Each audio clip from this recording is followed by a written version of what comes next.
अगर आप महिला हैं या आपके घर में मां, बहन, पत्नी या बेटी है तो यह वीडियो आपके लिए बेहद जरूरी है। सरकार महिलाओं को आर्थिक रूप से मजबूत बनाने, शिक्षा, स्वास्थ्य, रोजगार और सुरक्षा को बढ़ावा देने के लिए कई योजनाएं चला रही है, लेकिन जानकारी के अभाव में बहुत सी पात्र महिलाएं इनका लाभ नहीं उठा पाती।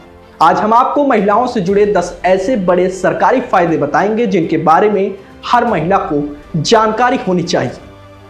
नंबर 1, प्रधानमंत्री उज्ज्वला योजना। प्रधानमंत्री उज्ज्वला योजना के तहत पात्र महिलाओं को एलपीजी कनेक्शन उपलब्ध कराया जाता है। इससे लकड़ी और कोयले के चूल्हे से निकलने वाले धुएं से होने वाली स्वास्थ्य समस्याएं कम होती हैं, रसोई का काम आसान होता है और समय की भी बचत होती है। समय समय पर सरकार पात्र लाभार्थियों को एलपीजी सिलेंडर पर सब्सिडी जैसी सहायता भी देती है, जो सरकारी नीति के अनुसार बदल सकती है। नंबर 2, सुकन्या समृद्धि योजना। अगर आपके घर में बेटी है तो सुकन्या समृद्धि योजना उसके भविष्य के लिए एक अच्छी बचत योजना मानी जाती है। इसमें माता पिता या अभिभावक बेटी के नाम पर खाता खुलवा सकते हैं और नियमित बचत कर सकते हैं। इसमें सरकार द्वारा समय समय पर तय ब्याज दर मिलती है। बेटी की उच्च शिक्षा या विवाह के समय यह राशि आर्थिक सहारा बन सकती है।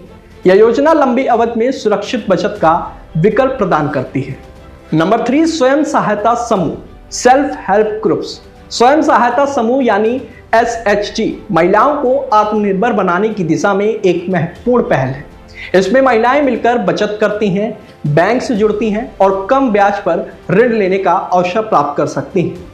इसके साथ ही उन्हें सिलाई, डेयरी, खाद्य प्रसंस्करण, हस्तशिल्प, अगरबत्ती निर्माण, मसाला पैकिंग जैसे छोटे व्यवसायों का प्रशिक्षण भी दिया जाता है, जिससे महिलाएं अपनी आय बढ़ाने और परिवार की आर्थिक स्थिति मजबूत करने में योगदान दे सकती हैं। नंबर 4, प्रधानमंत्री मुद्रा योजना।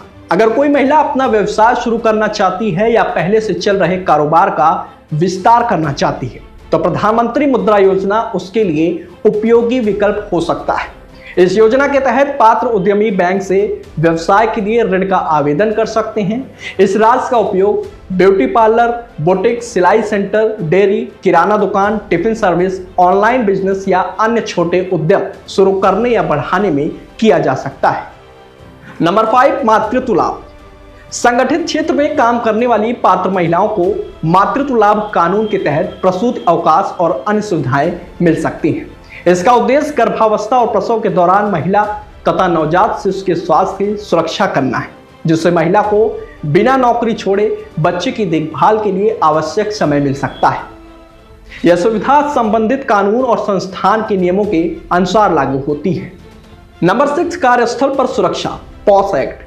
हर महिला को सुरक्षित कार्यस्थल का अधिकार है। पॉक्सो एक्ट के तहत कार्यस्थल पर यौन उत्पीड़न की शिकायत दर्ज कराने और उसकी निष्पक्ष जांच की व्यवस्था की गई है। निर्धारित संस्थानों में आंतरिक शिकायत समिति यानी इंटरनल कंप्लेंट्स कमेटी बनाई जाती है, जहां महिला अपनी शिकायत दर्ज करा सकती है। इस कानून का उद्देश्य महिलाओं के लिए सुरक्षित और सम्मानजनक कार्य वातावरण सुनिश्चित कराना होता है। नंबर 7, जनधन खाते और डीबीटी।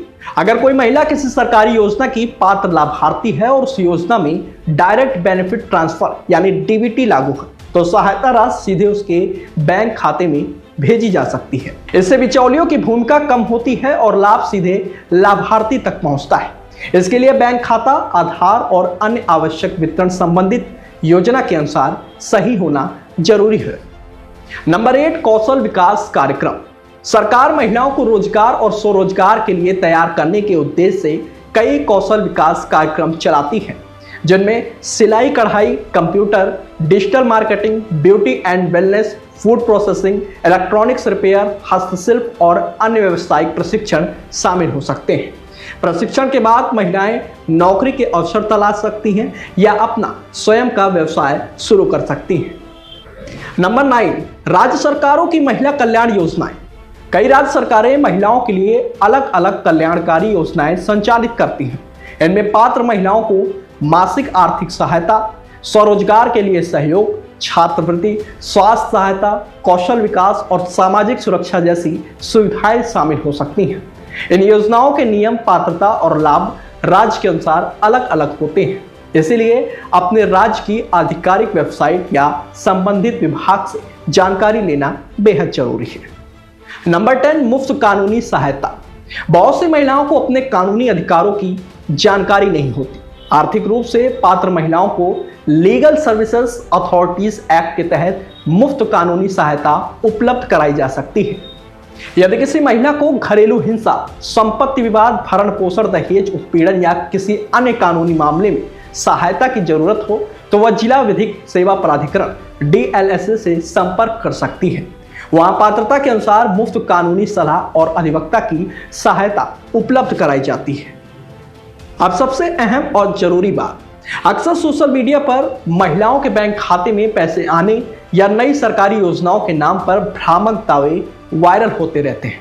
किसी भी योजना का लाभ लेने से पहले उसकी जानकारी केवल सरकारी वेबसाइट, संबंधित विभाग, जन सेवा केंद्र या अधिकृत पोर्टल से ही सत्यापित करें। किसी भी अनजान व्यक्ति को OTP, बैंक खाता या आधार से जुड़ी गोपनीय जानकारी साझा न करें। अगर आपको लगता है कि आपके परिवार या आसपास की किसी महिला को इन योजनाओं का लाभ मिल सकता है तो यह वीडियो उनके साथ जरूर शेयर करें। सही जानकारी किसी के जीवन में बड़ा बदलाव ला सकती है।